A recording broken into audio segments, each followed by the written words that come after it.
hatuwezi hata kutamka tayari, lakini tungeweza hatuwezi hata kutembea, lakini Yesu akatusaidia.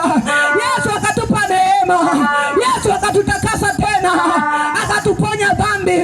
Ukisoma kitabu hiki cha sura hii ya 9 mstari huu, sura hii ya Mathayo hii mstari wa 9 huu unakuzungumzia habari ya jinsi Yesu alivyokuwa akitembea.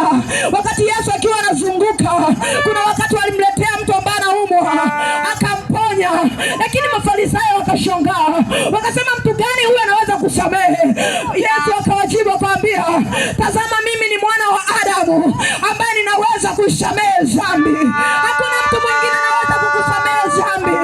Kuna mwingine anaweza kumkosea leo, lakini akahesabu makosa yako miaka miwili asikusamehe, lakini Yesu Kristo anasamehe.